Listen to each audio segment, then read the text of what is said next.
اس کے اعتبار سے انداز مختلف ہوگا۔ آج جو آیہ مبارکہ ہماری 3 ہفتوں سے چل رہی ہے، آج تیسرا ہفتہ ہے کہ پہلے کہا اقیم الصلاۃ، نماز قائم کرو، پھر کہا وَأْمُرْ بِالْمَعْرُوفِ وَانْهَ عَنِ الْمُنْكَرِ، امر بالمعروف اور نہی عن المنکر کا جو فریضہ اللہ رب العالمین نے انبیاء کو دے کے بھیجا، اس سلسلے کے اندر تم بھی قدم رکھو۔ اور آج جو تیسری چیز جو آیہ مبارکہ میں نے تلاوت کی، وہ فرمایا وَاصْبِرْ عَلَى مَا أَصَابَكَ، کہ بیٹا جو تکلیف یا مصیبت تجھے پہنچے اس کے اوپر صبر کرو۔ ان ذلک لمن عزم الامور، یہ بڑے ہی پختہ ہمت ارادوں کی سے ایک چیز ہے۔ صبر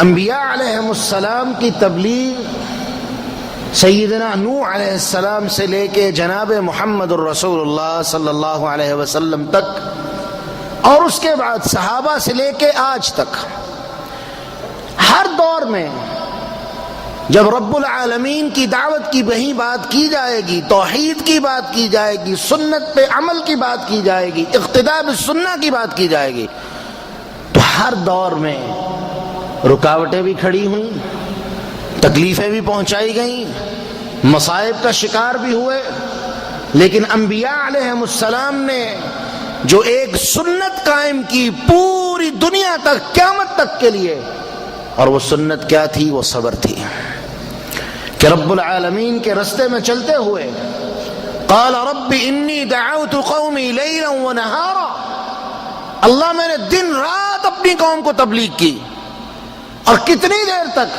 فلبث فیہم 1000 سنۃ الا 50 عاما، 50 کم 1000 سال میں اپنی قوم کے اندر ٹھہرا اور ان کو تبلیغ کا فریضہ سر انجام دیتا رہا۔ نوح علیہ السلام 950 سال، 10 صدیاں، اور دوسری طرف قوم کا تعامل کیا ہے؟ نوح صبح کو نکل رہے ہیں، قوم پتھر مار رہی ہے، نوح رات کو اللہ کی دعوت لے کے نکلے، قوم پتھروں سے استقبال کر رہی ہے، لیکن یہ اللہ کے نبی پوری زندگی تاریخ کے اندر ایک مسلم حقیقت کی شکل میں موجود ہے کہ اللہ کے اس نبی نے اپنی دعوت کے اندر کوئی کمی نہیں کی ہے، اپنی دعوت کے اندر یہ نہیں کہا کہ ٹھیک ہے تم میری بات کو قبول کرنے کے لیے تیار نہیں ہو، نہ کرو، بس ٹھیک ہے میرا تمہارا تعلق ختم، سوائے یونس علیہ السلام کے۔ اللہ کے حکم کے بغیر جلد بازی کرتے ہوئے، صبر کا دامن چھوڑتے ہوئے، اپنی قوم کو اللہ کے حکم کے بغیر چھوڑ کے نکل گئے، رب العالمین نے انہیں آزمائش میں مبتلا کر دیا۔ کیوں؟ کہ رب العالمین نے انبیاء علیہم السلام کو اپنا ایک میسنجر اور نمائندہ بنا کے قوموں کی طرف مبعوث کیا ہوتا ہے۔ نبی کوئی کام اپنی مرضی کے بغیر نہیں کرتا، تکلیفیں آئیں، مصیبتیں آئیں، مشقتیں آئیں، نبی اللہ کی توفیق سے اور ہمت سے خندہ پیشانی سے انہیں برداشت کرتا ہے۔ لیکن اگر انبیاء علیہم السلام صبر کا دامن چھوڑ دیں تو تبلیغ کا کام کون کرتا؟ تبلیغ کہاں پہنچتی؟ اللہ کے دین کا پیغام کہاں تک اور کیسے دنیا تک پہنچتا؟ یہی وجہ تھی کہ رب العالمین نے انہیں سب سے بڑھ کے جو چیز عطا کی وہ صبر عطا کیا۔ اب جب ایمان والوں کی باری آئی تو اگر اللہ رب العالمین قرآن مجید میں اعلان فرماتے ہیں یا ایھا الذین آمنوا اصبروا، اے ایمان والو صبر کرنے والے بن جاؤ۔ یا ایھا الذین آمنوا، عبداللہ ابن مسعود کا قول کہ جس آیت کے شروع میں یا ایھا الذین آمنوا کا لفظ ہے وہ آیت احکام میں سے ایک آیت ہے، یعنی اللہ رب العالمین اس آیت میں ہمیں حکم دے رہے ہیں یا ایھا الذین آمنوا اصبروا، ایمان والو صبر کرنے والے بن جاؤ۔ تبلیغ کا سلسلہ شروع کیا اللہ کے رسول صلی اللہ علیہ وسلم نے۔ مکہ والوں نے زیادتیوں کے وہ پہاڑ توڑے، زیادتیوں کے وہ دروازے کھولے کہ اسلام کی پہلی شہیدہ سیدہ سمیہ رضی اللہ عنہا، یہ وہ خاتون تھی جو جناب عمار کی ماں اور جناب یاسر کی بیوی تھی۔ اس خاتون پہ جو لونڈی تھی، ایک کمزور عورت، مکے کا سب سے بڑا بدماش جو سردار بھی تھا، جس کا نام ابو جہل تھا، اس نے عتبہ اور شیبہ کے ساتھ مل کے سمیہ پہ وہ ظلم اور زیادتیاں کی، جناب عمار اور ان کے بیٹے یاسر کو اتنا مارا جاتا کہ سبحان اللہ، یہ مکے کا بوڑھا آسمان اس وقت بھی تھا، مکے کی زمین اس وقت بھی تھی، لیکن کوئی مدد کے لیے آنے والا نہیں تھا۔ انہیں ہر طرح کی پیشکش کی گئی، ہر طرح کے لیے، ہر طرح کی سودے بازی کے لیے آمادہ کرنے کی کوشش کی گئی، جو چاہتے ہو لے لو، جو مانگتے ہو دینے کے لیے تیار ہیں۔ اور دوسری طرف اللہ کے رسول تھے، وہ ایک ہی بات کہتے تھے، اصبروا یا آل یاسر، اصبروا یا آل یاسر ان موعدکم الجنہ، آل یاسر صبر کرتے رہنا، میں اللہ کا نبی تم سے وعدہ کر رہا ہوں، اللہ نے تمہارے لیے جنت کے اندر تمہاری تیاری کی ہے، تمہارا وعدہ صرف جنت ہے، اللہ کی طرف سے تمہیں وعدہ دیا جا رہا ہے کہ تمہارا محل جنت کے اندر تیار ہے، صرف صبر کرتے رہنا۔ اور یہ وہی سمیہ تھیں کہ تاریخ کے اندر اتنی بربریت کی مثال نہیں ملتی کہ ابو جہل نے ان کی ٹانگوں کو 2 اونٹوں کے ساتھ بندھوا کے مخالف سمت میں، 2 مخالف اور الگ الگ سمتوں میں ٹانگوں کو بندھوا کے اونٹوں کو دوڑایا اور جناب سمیہ کی شرمگاہ پہ نیزہ مارا۔ وہ اللہ کے دین کی مجاہدہ، اللہ کے رسول کی صحابیہ 2 ٹکڑوں میں تقسیم ہو کے رہ گئی، لیکن زبان سے یہ نہیں نکلوا سکے کہ میں اللہ کو چھوڑنے کے لیے تیار ہوں اور تمہاری دعوت کو ماننے کے لیے تیار ہوں۔ اہل السنہ والجماعہ، تم لوگ اللہ کی دعوت کو لے کر نکلے ہو، ہر رستے میں رکاوٹ آئے گی، تمہارے رستے میں رکاوٹیں کھڑے کرنے والے کوئی دشمن نہیں ہوں گے، آسمان سے فرشتے آ کے تمہارے رستوں میں رکاوٹیں کھڑی نہیں کریں گے۔ کون لوگ ہیں؟ تمہاری صفوں کے اندر ہوں گے، تمہارے گھر سے ہوں گے، تمہارے رشتہ دار ہوں گے، لیکن ایک بات یاد رکھ لو، اصبروا وصابروا، خود بھی صبر کرتے رہنا اور صبر کی تلقین کرتے رہنا، کیونکہ تمہارے رب نے وعدہ کیا ہے وبشر الصابرین، جو صبر کرے گا میں اللہ اس کو خوشخبریاں دوں گا جس کی دنیا کے اندر کہیں مثال نہیں ملتی۔ لیکن افسوس، آج ہم سب سے زیادہ بے صبری کا مظاہرہ اگر کسی میدان میں کرتے ہیں تو وہ تبلیغ کا میدان ہے، توحید کی دعوت کا میدان ہے۔ ہمارے اندر یہ جذبہ تو ہے کہ ہم اللہ کی دعوت کو منتقل کریں، یہ جذبہ تو ہمارے اندر موجود ہے کہ رسول اللہ صلی اللہ علیہ وسلم کی سنت کا ابلاغ کریں، پہنچائیں، لیکن سب سے زیادہ اور کمزوری جو ہمارے اندر ہے ہمارے جذبے کے حساب سے، وہ صبر کی کمزوری ہے کہ صبر نام کی چیز ہمارے اندر کوئی نہیں۔ ایک دفعہ کسی کے پاس گئے، اس کو دعوت دی، اس نے قبول نہ کی، دوسری دفعہ گئے اور اس نے تھوڑی سی آنکھیں دکھا دی، تیسری دفعہ ہم اس کے لیے جانے کے لیے تیار نہیں ہیں۔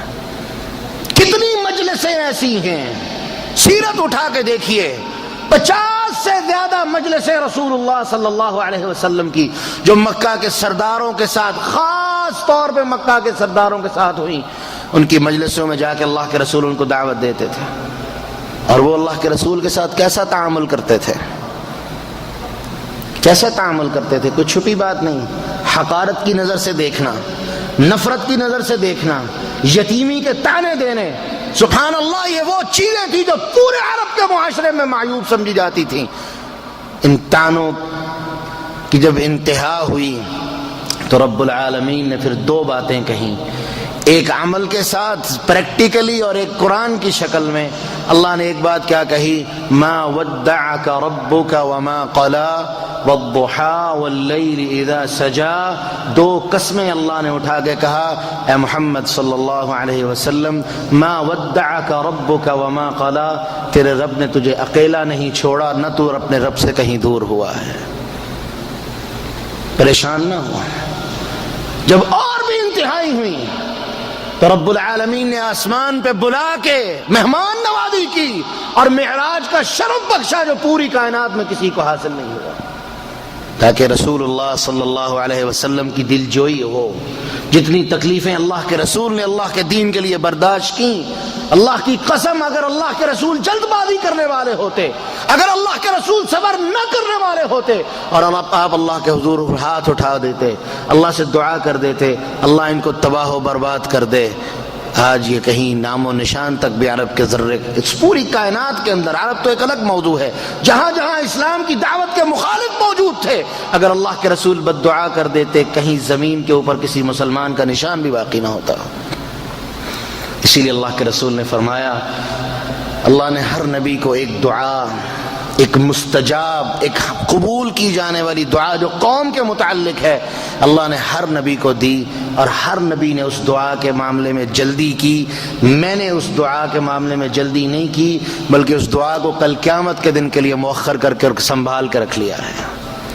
اور یہی وہ دعا ہے کہ جب اللہ سبحانہ و تعالی اجازت دیں گے اور رسول اللہ صلی اللہ علیہ وسلم اللہ کے عرش کے نیچے جا کے سجدہ کریں گے، اور وہ سجدہ کیسا ہوگا اللہ کے رسول بیان فرماتے ہیں کہ اللہ مجھے اس دن وہ کلمات عطا کرے گا، وہ تسبیحات عطا کرے گا جو اس سے پہلے کبھی کسی کو عطا نہیں کی گئیں، اور میں اللہ کی حمد و ثنا بیان کروں گا اور اللہ مجھے کہیں گے سل تعطا ارفع رأسک یا محمد، اے محمد اپنے سر کو اٹھائیے اور سوال کیجئے، جو مانگتے ہیں ہم آپ کو دینے کے لیے تیار ہیں.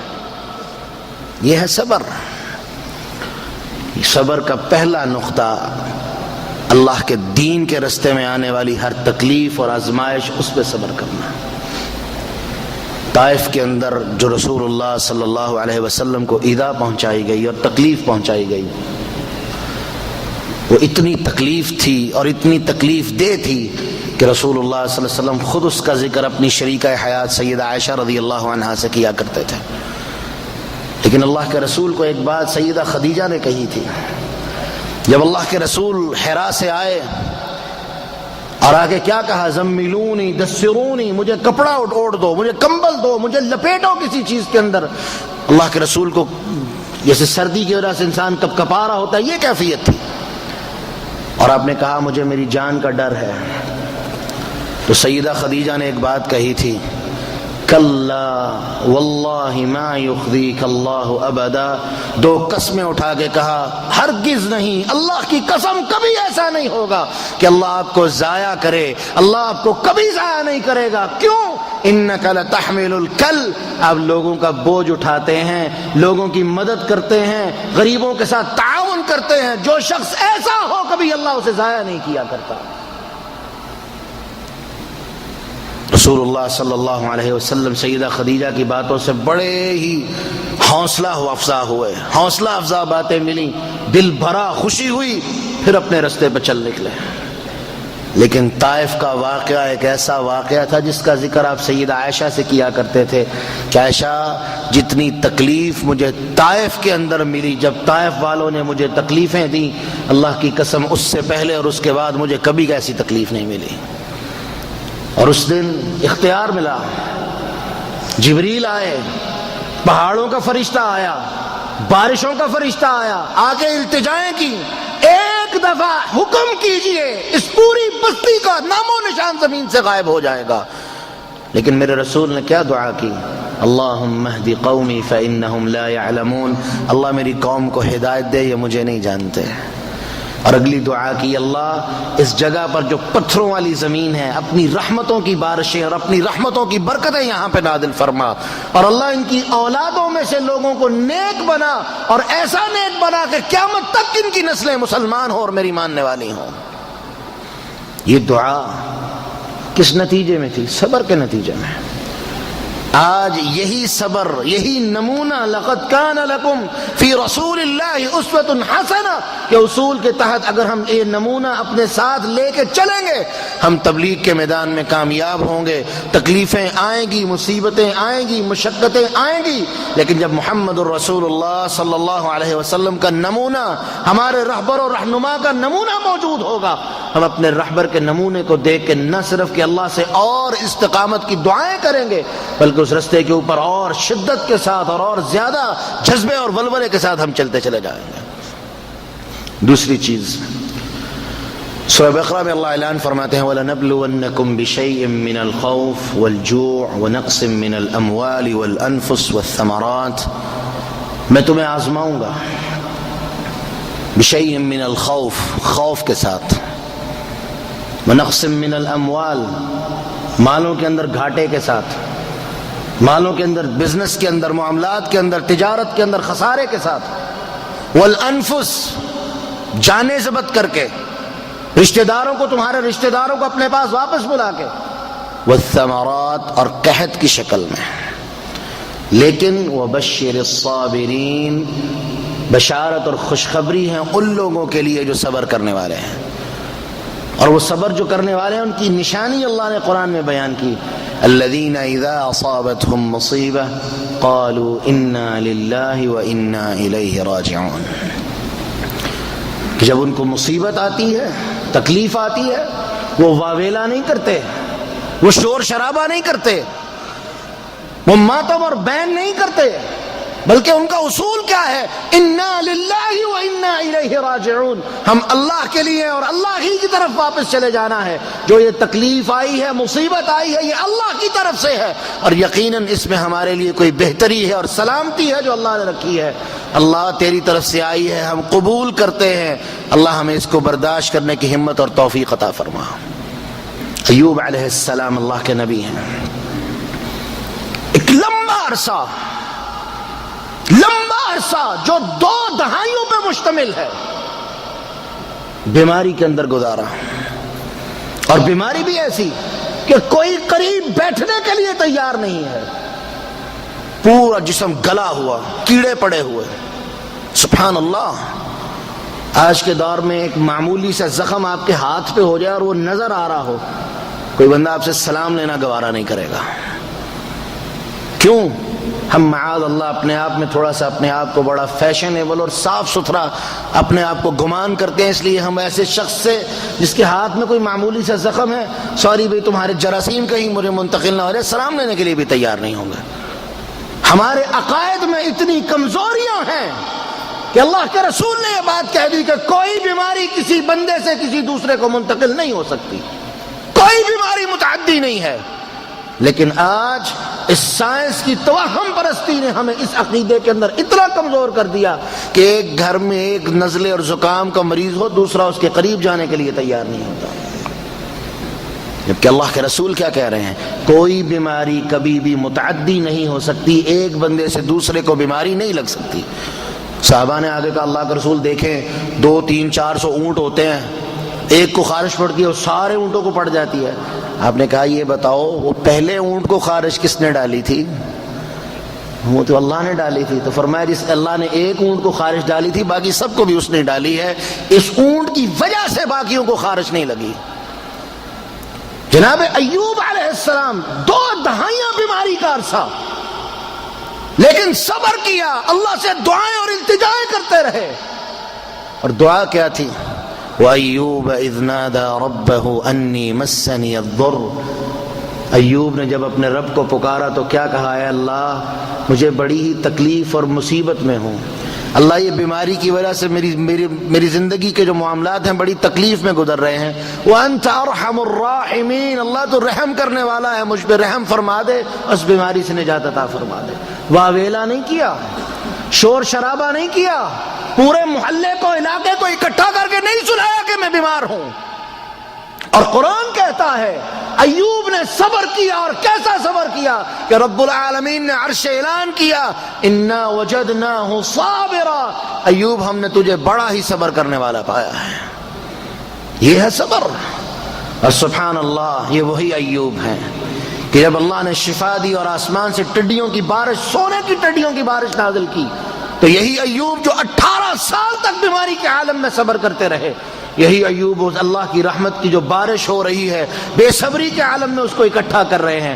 رب العالمین نے سوال کیا ایوب بتاؤ بیماری کے عالم میں اتنا صبر کیا اور اب تجھ سے صبر نہیں ہو رہا؟ کہا اللہ وہ بیماری تھی تیرے طرف سے آئی تھی، تو نے اس کو برداشت کرنے کی تکلیف برداشت کرنے کی توفیق دی.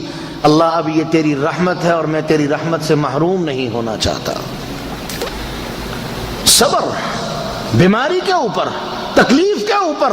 رسول اللہ صلی اللہ علیہ وسلم کو دیکھیے، بیٹا کس بات کی خواہش نہیں ہوتی کہ میرا بیٹا ہو؟ کون باپ ہے جو یہ دعائیں نہ کرتا ہو اللہ مجھے بیٹا عطا فرما؟ موسیٰ علیہ السلام اللہ کے نبی ہیں، ابھی اولاد نہیں ہوئی تو کیا دعا کی؟ اللہ میرے بھائی کو میرا معاون اور مددگار بنا دے. مفسرین نے لکھا ہے اگر موسیٰ علیہ السلام ایسی کیفیت میں ہوتے تو یہ ضرور دعا کرتے اللہ مجھے بیٹا عطا کر جو میرا معاون اور مددگار مددگار بنے، لیکن ایسی کیفیت نہیں تھی تو اللہ سے کیا دعا کی، اللہ مجھے میرا جو بھائی ہے ہارون اس کو میرا معاون اور مددگار بنا دے۔ اللہ کے رسول صلی اللہ علیہ وسلم ہر بندے کی خواہش کی طرح اللہ کے رسول کی خواہش بھی تھی، اللہ تو مجھے بیٹا عطا فرما۔ 1 2 3 بیٹے دیے، ایک روایت میں 2 کا بھی آتا ہے۔ آخری بیٹا جب فوت ہوا،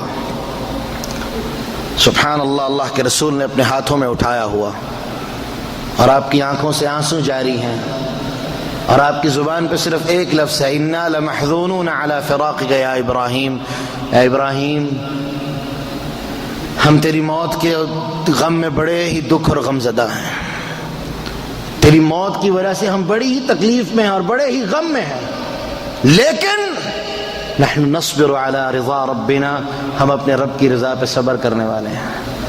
آنکھوں سے آنسو جاری ہیں۔ صحابہ نے سوال کیا، اللہ کے رسول یہ آنکھوں کے آنسو جو ہیں یہ کیا ہے؟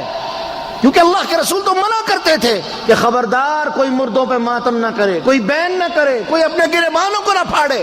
من شق الجیوب وضرب الخدود ودعا بدعوى الجاہلیہ فلیس منا، جس نے یہ کام کیا، جاہلیت کے کلمات کہے، اپنے منہ کو چپاٹے مارے، ماتم کیا، اپنے کپڑوں کو پھاڑا، فرمایا وہ ہم میں سے نہیں ہے۔ کہ اللہ کے رسول یہ کیا ہے؟ فرمایا یہ تو رقت قلب ہے، دل کی نرمی ہے، ایک محبت ہے جو اللہ نے دلوں کے اندر رکھی ہے، اس کا اظہار، اس کے اظہار کا یہ طریقہ ہے کہ آنسو آنکھوں سے بہ رہے ہیں۔ فرمایا یہ تو اللہ کی رحمت ہے، لیکن کوئی لفظ زبان سے ایسا نہیں نکالا، کوئی ایسا کام نہیں کیا، کیونکہ رب العالمین نے نمونہ بنا دیا اور محمد الرسول اللہ صلی اللہ علیہ وسلم نے اس نمونہ ہونے کا بہترین ثبوت دیا کہ بیٹے کا لاشا ہاتھ میں ہے لیکن زبان سے کوئی ایسی بات نہیں نکالی۔ اور کیا کہا؟ اے میرے بیٹے تیرے جانے کے اندر، اس دنیا سے جانے میں ہم بڑے غمگین ہیں، لیکن ہم اپنے رب کی رضا پہ صبر کرنے والے ہیں۔ اللہ جانوں کو ضبط کر لے، اللہ مالوں کا نقصان دے دے، اللہ بیماریاں دے، جو مرضی آ جائے، سب سے بہترین اور ایک ہی حل رب العالمین نے ہمیں حکم دیتے ہوئے کہہ دیا ہے، یا ایھا الذین آمنوا اصبروا، ایمان والو صبر کرتے رہنا، میں تم سے وعدہ کرتا ہوں، وبشر الصابرین، جو صبر کرے گا میں اللہ اس کو ایسی خوشخبریوں سے نوازوں گا جس کا وہ وہم و گمان بھی نہ کرتا ہوگا۔ صحیح مسلم میں روایت موجود ہے، ام سلمہ رضی اللہ عنہا جو ام المؤمنین ہے، مومنوں کی ماں ہے، یہ خود بیان کرتی ہیں کہ جب ابو سلمہ کا انتقال ہوا تو رسول اللہ صلی اللہ علیہ وسلم آئے تو آپ نے پردے میں مجھے صبر کی تلقین کی، تو آپ نے کہا بھی اللہ سے دعا کرو کہ اللہم اجر لی فی مصیبتی واخلف لی خیرا منہا، اللہ اس مصیبت میں اس کا مجھے اجر عطا فرما، اس مصیبت میں میری مدد فرما، صبر عطا فرما، اور اس کے بدلے اور عوض میں مجھے بہتر عطا فرما۔ ام سلمہ کہتی ہے میں نے کہا اللہ کے رسول ابو سلمہ مجھ سے جتنی محبت کرتے تھے، جتنا پیار کرتے تھے، اتنا کوئی اچھا خاوند تو ممکن ہی نہیں ہے۔ کہا ام سلمہ اللہ سے دعا کرو اور صبر کرتی رہو، اللہ اس سے بہتر دینے پہ قادر ہے۔ ام سلمہ کہتی ہیں اللہ کی قسم میں نے اللہ کے رسول کی اس بات کو سمجھ لیا، سنبھال لیا، میں صبر کرتی رہی اور دعا کرتی رہی، اور وہ دعا کیا تھی؟ اللہم اجرنی فی مصیبتی واخلف لی خیرا منہا، اللہ جو مصیبت آئی ہے اس کے اندر ہماری مدد فرما، اس کا اجر اور بدلہ ہمیں عطا فرما، اور بدلے میں جو تو ہمیں عطا فرما وہ اس سے بہتر عطا فرمانا۔ ام سلمہ کہتی ہیں میں اللہ سے دعا کرتی رہی اور صبر کرتی رہی، یہاں تک کہ اللہ نے مجھے ابو سلمہ سے کئی گنا بہتر کیا، بلکہ پوری کائنات سے بہتر اور بہترین شخصیت یعنی جناب محمد الرسول اللہ صلی اللہ علیہ وسلم خامند کے طور پہ عطا کر دی۔ یہ ہے صبر، یہ ہے صبر کا بدلہ۔ لیکن صبر جو کرے گا، اور صبر کس چیز کا نام ہے اس کی وضاحت اللہ کے رسول نے فرما دی۔ ایک عورت قبر پہ بیٹھی ہوئی اپنے خاوند کی قبر پہ رو رہی ہے، اللہ کے رسول نے اس کو پیچھے سے جا کہا کہ بی بی صبر کرو، صبر کرنے والوں کو اللہ ان کی مدد کرتا ہے۔ اس نے بغیر دیکھے، بغیر سوچے سمجھے، بغیر پلٹ کے دیکھے، اس نے کہا جب تم پہ آئے گی پھر آ کے مجھے بتانا، مجھ پہ تکلیف آئی اور مجھے صبر کی نصیحتیں کر رہے ہو۔ کسی نے جا کہا اللہ کی بندی اللہ کے رسول تھے جو تجھے یہ بات سمجھا رہے تھے۔ وہ شرمندہ ہوئی، اللہ کے رسول کے پاس آئی کہ اللہ کے رسول میں معذرت خواہ ہوں، میں تکلیف میں تھی، یہ تھا، جس طرح انسان اپنی شرمندگی کا اظہار کرتا ہے۔ تو اللہ کے رسول نے جواب میں ایک ہی بات کہی، آپ نے کہا الصبر عند الصدمة الاولى، جب صدمہ سر میں پڑ جائے تب ہی جو صبر ہوتا ہے وہی اصل صبر ہے، نہ کہ رو لیا سارے جاہلیت کے کام کرنے کے بعد جب کوئی رستہ باقی نہ رہا تو ہم کہہ دیں اچھا پھر اب میں صبر ہی کر لیتا ہوں۔ یہ صبر نہیں ہوتا، بلکہ یہ کیا ہوتا ہے کہ انسان مایوس ہو کے تھک ہار کے سارے رستوں کو بند کر کے اپنے گھر میں بیٹھ جاتا ہے، جبکہ صبر کرنے والا کبھی مایوس نہیں ہو سکتا۔ کیوں کہ وہ صبر کرتا ہے تو کیسے؟ استعینوا بالصبر والصلاۃ، وہ صبر کرتا ہے، اس غم کو برداشت کرتا ہے اور نماز پڑھ کے اللہ کے حضور ہاتھ اٹھاتا ہے، التجائیں کرتا ہے اللہ ہماری مدد فرما، اللہ اس صبر کو، اس تکلیف کو برداشت کرنے کی توفیق عطا فرما، ہمیں صبر عطا فرما، اور اللہ اس کے بدلے میں یہ جو تکلیف ہمیں آئی ہے اس کے بدلے میں جو عطا فرما وہ بہترین عطا فرما۔ جب تک وہ صبر کرتا رہتا ہے رب العالمین اس کے نہ صرف کے درجات بلند کرتے ہیں، اور صبر کے بدلے میں جو نعمت اس کو عطا کی جاتی ہے وہ اس کے وہم و گمان میں بھی نہیں ہوتی۔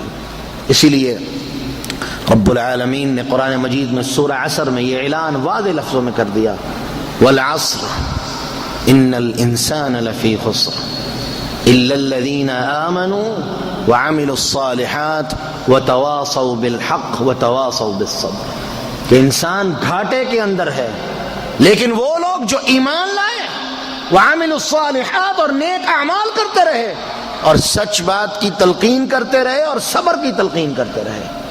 اس لیے نہ صرف کہ جہاں ہم نے خود صبر کرنا ہے، وہاں اپنے دوست، احباب، تعلق والے جن کا ہم سے جو تعلق ہے، اور آج پوری امت مسلمہ ایک تکلیف کے اندر ہے، پوری امت مسلمہ تکلیف کے مراحل میں ہے، پوری امت مسلمہ کو نشانہ بنا کے مسلمانوں کو تکلیفیں پہنچائی جا رہی ہیں۔ اور آج اگر ہم کچھ نہیں کر سکتے تو دو کام ضرور کر سکتے ہیں، ایک صبر اور دوسرا رب العالمین سے دعا۔ اور جب تک یہ کام ہوتا رہے گا، مکہ میں تکلیفوں کے عذاب آئے، صحابہ صبر کرتے رہے، اللہ سے دعائیں کرتے رہے، یہاں تک کہ رب العالمین نے اعلان کر دیا الا ان نصر اللہ قریب، لوگوں مایوس نہ ہونا، پریشان نہ ہونا، تمہارے رب کی جو مدد اور نصرت ہے وہ تمہاری وہم و گمان سے زیادہ قریب ہے۔ اس لیے جو مایوس ہو گیا وہ تو سب کچھ کھو بیٹھا، ہار دیا اس نے سب کچھ۔ مایوسی کبیرہ گناہوں میں سے ایک گناہ ہے، مایوسی کا بہترین حل وہ صبر ہے۔ صبر کیجئے، جو تکلیف جس کی ہے وہ اپنی تکلیف کے بارے میں خوب جانتا ہے اور اس کا رب اچھی طرح واقف و باخبر ہے، وہ اپنی التجا اپنے رب کے حضور پیش کرتے ہوئے یہ دو دعائیں کرے، اللہ جو تکلیف ہے اس کو برداشت کرنے کی توفیق عطا فرما، اور دوسرا اللہ اس تکلیف کے بدلے میں ہمیں اس کا بہترین اجر اور بدلہ عطا فرما۔ لیکن یہ اجر اور بدلہ کب ملے گا؟ جب ہم صبر کرنے والے ہوں گے۔